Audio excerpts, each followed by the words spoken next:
Hi guys, this is Connie. About to go to sleep, but let's get one more chapter in today of Connie reads Hatchet. Chapter 14. Mistakes.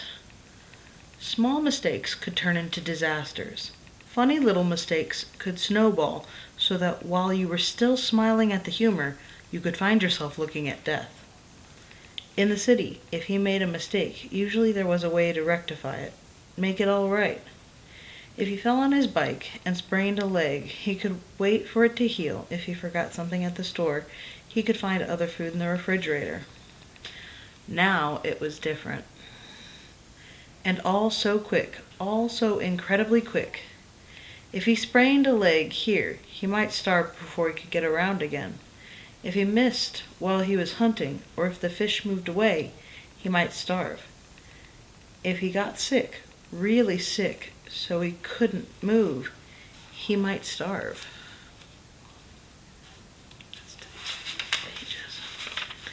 Mistakes. Early in the new time, he had learned the most important thing, the truly vital knowledge that drives all creatures in the forest. Food is all. Food was simply everything. All things in the woods, from insects to fish to bears, were always looking for food. It was the great single driving influence in nature, to eat. All must eat. But the way he learned it almost killed him. His second noon night, stomach full of fish, and the fire smoldering in the shelter, he had been sound asleep when something, he thought later it might be a smell, had awakened him. Near the fire, completely unafraid of the smoking coals, completely unafraid of Brian, a skunk was digging where he had buried the eggs. There was some sliver of a moon in the faint pearl light, and in it he could see the bushy tail, the white stripes down the back, and he had nearly smiled. He did not know how the skunk had found the eggs. Some smell, perhaps some tiny fragment of shell had left a smell. But it looked almost cute, its little head down and its little tail up as it dug, kicking the sand back. But those were his eggs, not the skunk's, and the half-smile had been quickly replaced with fear that he would lose his food, and he had grabbed a handful of sand and thrown it at the skunk. "Get out of here!" He was going to say more, some silly human words, but in less than half a second, the skunk had snapped its rear end up, curved the tail over, and sprayed Brian with a direct shot aimed at his head from less than 4 feet away. In the tiny confines of the shelter, the effect was devastating. The thick, sulfurous,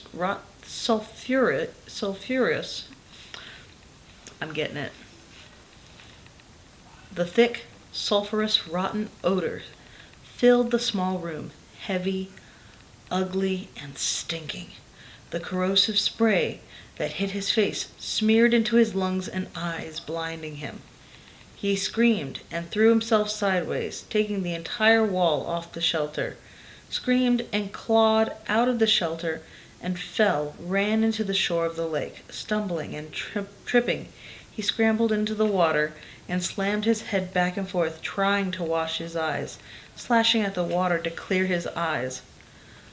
100 funny cartoons, words and phrases and things. 100 funny cartoons he had seen about skunks. Cute cartoons about the smell of skunks, cartoons to laugh at and joke about, but when the spray hit there was nothing funny about it. He was completely blind for almost 2 hours. A lifetime. He thought that he might be permanently blind, or at least impaired, and that would have been the end. As it was, the pain in his eyes lasted for days, bothered him after that for 2 weeks. The smell in the shelter, in his clothes, and in his hair was still there now, almost a month and a half later. And he had nearly smiled. Mistakes. Food had to be protected. While he was in the lake, let's see what we got. Food had to be protected. While he was in the lake trying to clear his eyes, the skunk went ahead and dug up the rest of the turtle eggs and ate every one, licked all the shells clean, and couldn't have cared less that Brian was thrashing around in the water like a dying carp. The skunk had found food and was taking it, and Brian was paying for a lesson. Protect food and have good shelter. Not just a shelter to keep the wind and rain out, but a shelter to protect, a shelter to make him safe. The day after the skunk, he set about making a good place to live. The basic idea had been good. The place for his shelter was right, but he just hadn't gone far enough. He'd been lazy. But now he knew the second most important thing about nature. What drives nature? Food was first, but the work for the food went on and on. Nothing in nature was lazy. He had to try to take a shortcut and paid for it with his turtle eggs, which he had come to like more than chicken eggs from the store. They had been fuller somehow, had more depth to them. He set about improving his shelter by tearing it down. From dead pines up the hill, he brought down heavier logs and fastened several of them across the opening, wedging them at the top and burying the bottoms in the sand. Then he wove long branches in through them to make a truly tight wall, and, still not satisfied, he took even thinner branches and wove those into the first weave. When he was at last finished, he could not find a place to put his fist through. It all held together, like a very stiff woven basket. He judged the door opening to be the weakest spot, and there he took special time to weave a door of willows in so a tight mesh that, no matter how much a skunk tried, or porcupine, he thought, looking at the marks in his leg, it could not possibly get through. He had no hinges, but by arranging some cut-off limbs at the top in the right way, he had a method to hook the door in place, and when he was in, and the door was hung, he felt relatively safe. A bear, something big, could still get in by tearing at it, but nothing small would bother him, and the weave of the structure still allowed the smoke to filter up through the top and out. All in all, it took him 3 days to make the shelter, stopping to shoot fish and eat as he went, bathing 4 times a day to try to get the smell from the skunk to leave. When his house was done, finally done right, he turned to the constant problem: food.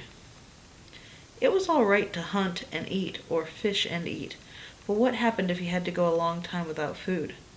What happened when the berries were gone and he got sick or hurt, or, thinking of the skunk, laid up temporarily? He needed a way to store food, a place to store it, and he needed food to store. Mistakes. He tried to learn from the mistakes. He couldn't bury food again, couldn't leave it in the shelter, because something like a bear could get at it right away. It had to be high, somehow high and safe. Above the door to the shelter, up the rock face about 10 feet, was a small ledge that could make a natural storage place. Unreachable to animals, except that it was unreachable to him as well.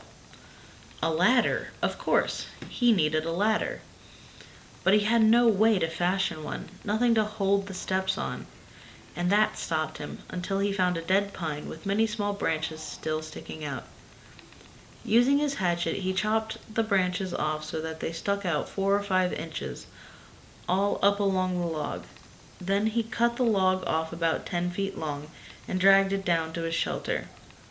It was a little heavy, but dry, and he could manage it.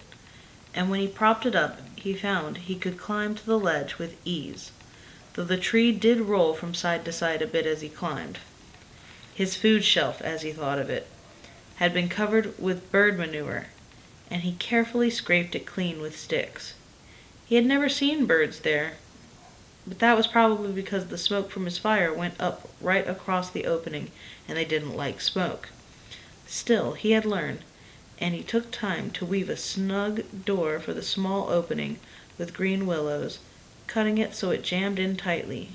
and when he finished, he stood back and looked at the rock face, his shelter below, the food shelf above, and allowed a small bit of pride to come. Not bad, he had thought.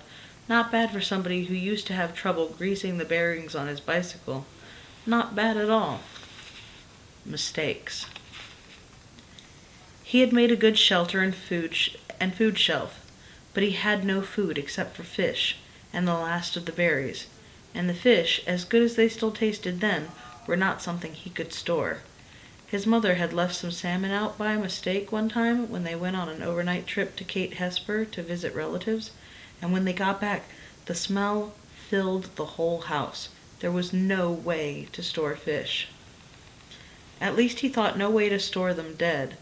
But as he looked at the weave of his structure, a thought came to him, and he moved down to the water.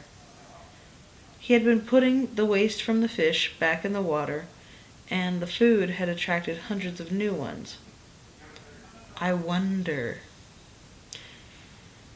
They seemed to come easily to the food, at least the small ones. He had no trouble now shooting them, and had even speared one with his old fish spear, now that he knew how to aim low. He could dangle something in his fingers, and they came right up to it. It might be possible, he thought. Might be possible to trap them. Make some kind of pond. To his right, at the base of the rock bluff, there were piles of smaller rocks that had fallen from the main chunk, splinters and hunks, from double fist size to some as large as his head. He spent an afternoon carrying rocks to the beach and making what amounted to a large pen for holding live fish. 2 rock arms that stuck out 15 feet into the lake and curved together at the end. Where the arms came together, he left an opening about 2 feet across, and then he sat on the shore and waited. When he had started dropping the rocks, all the fish had darted away. But his fish trash pile of bones and skin and guts was in the pond area, and the prospect of food brought them back. Soon, under an hour, there were 30 or 40 small fish in the enclosure, and Brian made a gate by weaving small windows together into a fine mesh and closed them in. "Fresh fish!" he had yelled. "I have fresh fish for sale!" Storing live fish to eat later had been a major breakthrough, he thought. It wasn't just keeping from starving. It was trying to save ahead, to think ahead. Of course, he didn't know then how sick he would get of fish. And that's chapter 14. Tune in for chapter 15, probably tomorrow. Be careful with that and enjoy, please, and thank you.